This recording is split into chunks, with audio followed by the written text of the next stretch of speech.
Okay, well, welcome now to Conflict and Tension, the First World War.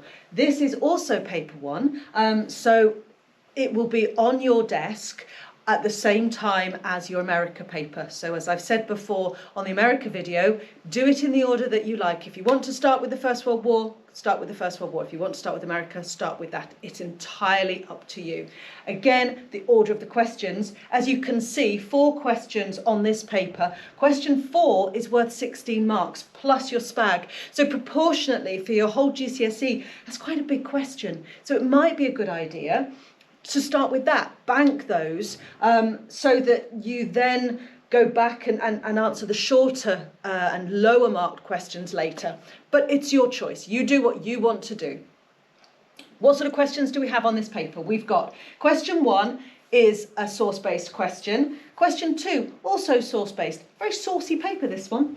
And then there's a write an account, which doesn't mean tell me a story, but I'll go through what I do mean in a minute.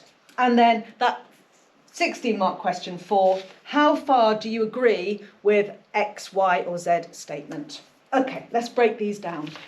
Question 1, 1 and 2, the saucy ones. My suggestion to you is annotate those sources. You don't have to write a lot, but both the context and the information that you find about the sources is so much better if it's down on paper. If you're trying to keep it all in your head and write a coherent answer, your poor brain will get fuddled.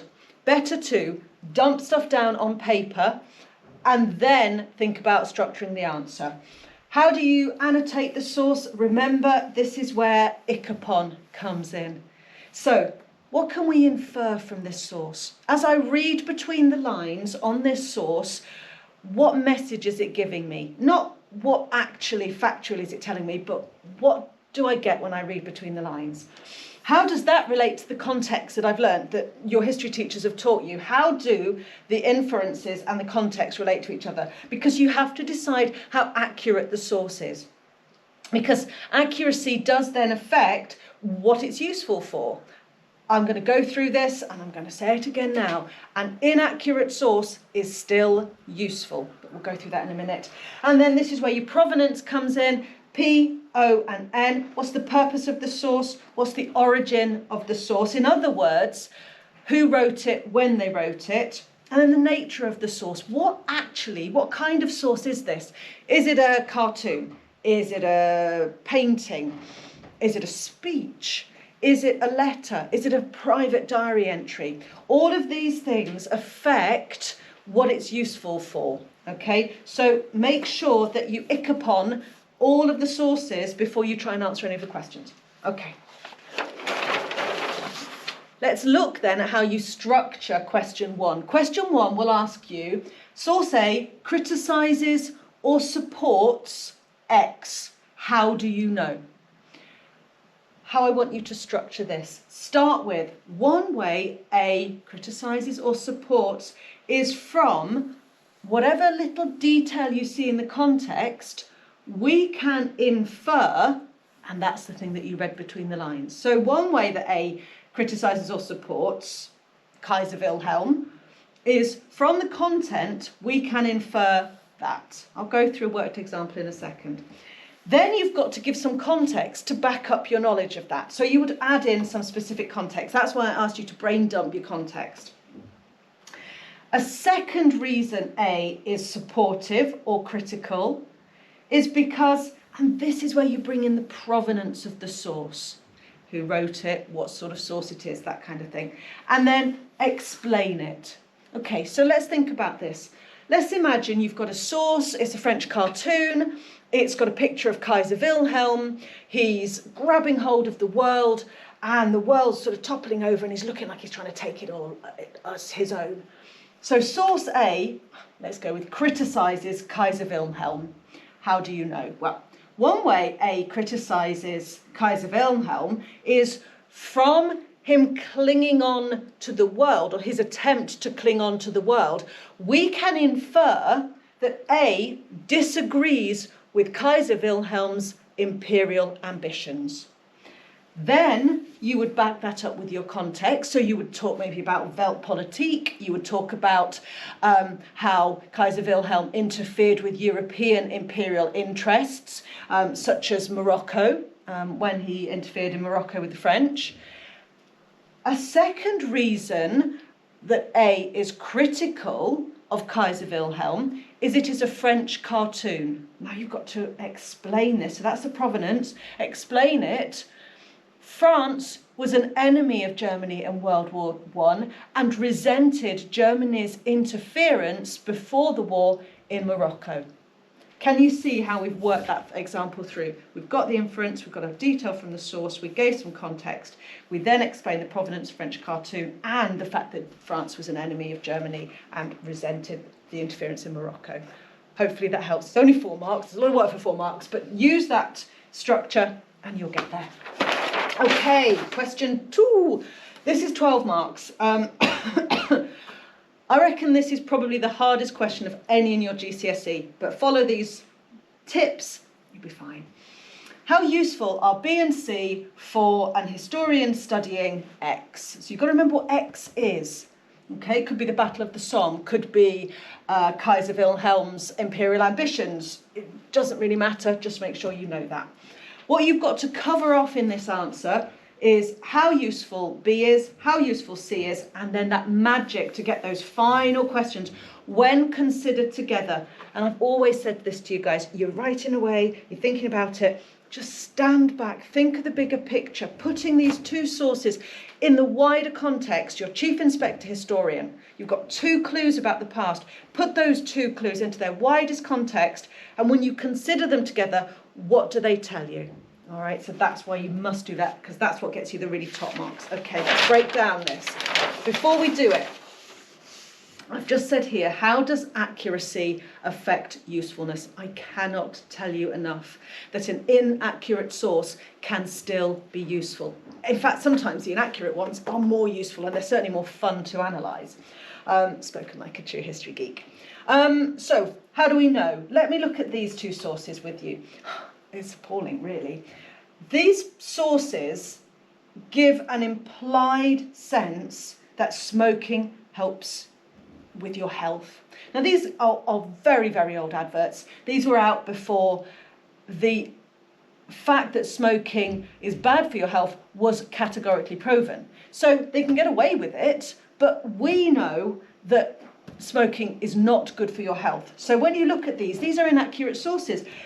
The idea that smoking somehow is a good thing for expectant mothers, or that more doctors smoke Camels than any other cigarette, that doctors are telling you that you should smoke, that to our mind is dreadful and inaccurate.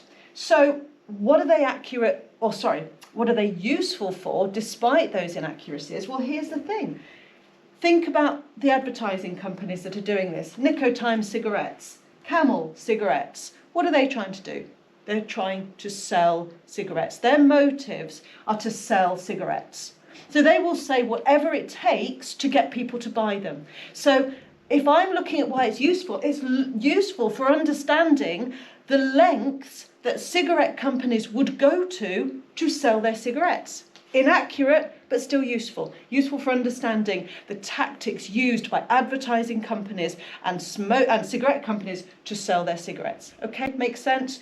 Inaccurate, still useful. Please remember that, because when you see a source of the First World War and it's a load of soldiers looking like the British soldiers who are winning on the first day of the Battle of the Somme, you know that wasn't an accurate account. So why is it being done like that? Maybe it's to keep the morale up at home, to keep the number of soldiers enlisting high. Think about that. Okay, brilliant. Moving on, because I need to be quicker. How do we structure this? These are our sentence starters. We've done it time and again, but I'm going to go through it with you one more time. Source A is useful because from detail in the source, we can infer. What can we infer? For example, give me the context that explains that inference. The source accurately describes, or the source exaggerates, or the source underestimates X, Y, and Z. and now use the provenance to explain that inaccuracy. So we can explain the inaccuracy of those cigarette adverts because they wanted to sell them, and that's where the provenance comes in. You're looking at who produced them and why and when, and fully explain that like I tried to do just now with you. All right, there's your structure. Do that twice, and then when considered together. Oh, question 3, we're nearly there. This is going to take as long as the actual paper. Write an account of how X led to Y. Remember our 6 little boxes. This isn't a story. This is about consequence. If you don't give me consequences, Y is the consequence. That is the consequence. All right, guys, that's so important. So the consequence could be a crisis. Very often it is. Make sure that you're confident your consequences relate to what that was. So, situation at the start, this led to, and what the consequence of that was. As a result, this led to, and the consequence of that. That's 8 marks. Done. Okay. Finally, question 4, 16 marks and SPAG. Huge amount of marks. You have got X, Y, and Z. The war at sea was the reason for Germany's defeat at the end of the First World War. How far do you agree? Factor 1 would be why the war at sea caused the defeat of Germany. So you make a point, you give some specific evidence, and then you explain that and give an interim judgment. Why could the war at sea be considered the reason for Germany's defeat? But you need to bring in another factor, a second factor. It's got to be juicy. Both of these are juicy. The technical term is developed. Point, evidence, explain. That could be that you're going to talk about the situation in Germany, or the 100 days and the Allied command, that kind of thing, the unified command. But whatever, you have to do the same thing. Point, evidence, explain with an interim judgment. And then here's the thing. This is where your marks really get to the top level.